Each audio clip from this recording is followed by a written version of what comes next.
My name is Mort Golub. I'm a sculptor, artist. I've been here in the ICB building for 2 years.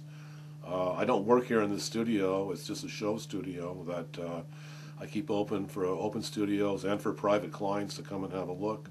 It's also partly an ethnographic art library behind all these curtains that I share with another dealer. I myself have a background in tribal and ancient art, and this is reflected in the stuff that I make, most of which are versions, let's say, of tribal or ancient pieces. One of my big influences is Paleolithic art of southern France, cave art, I guess people know it as mostly.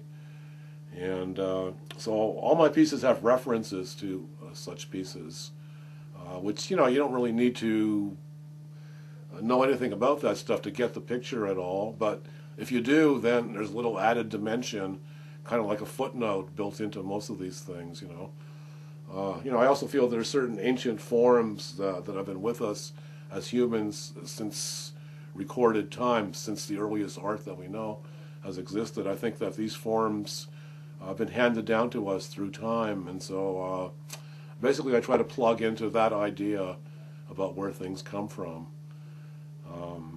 I work with a lot of natural materials. I use a lot of wood and old metal.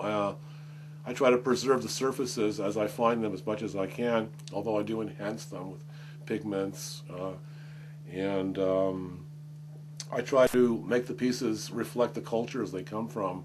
For example, like the stuff here, I've been using a lot of fossil whalebone and ivory in the last year or so. Also a lot of broken artifacts from early Inuit Eskimo cultures, so old Bering Sea, stuff like that. That's 2,000 or 3,000 years old. So by using some of these broken artifacts that they've dug out of the ice, I'm kind of, plugging into that tradition as well. And I try to make the pieces look in some way, reflect those ancient pieces to the best of my knowledge.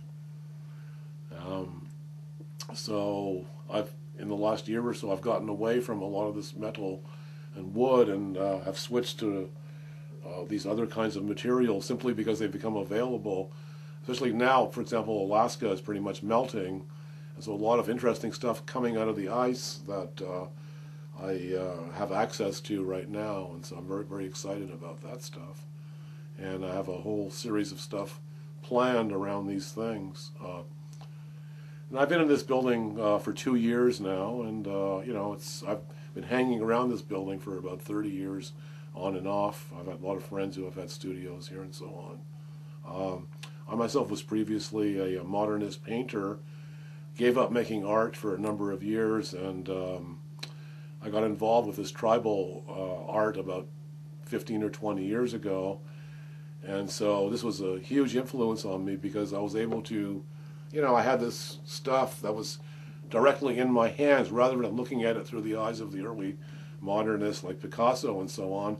Here were actually the real things that I was working with. And so in a way it's kind of a recapitulation of what they did at that time. But I feel I have my own sort of unique blend of things. And so that's kind of where I'm coming from. I do also work in a more modernistic level as well.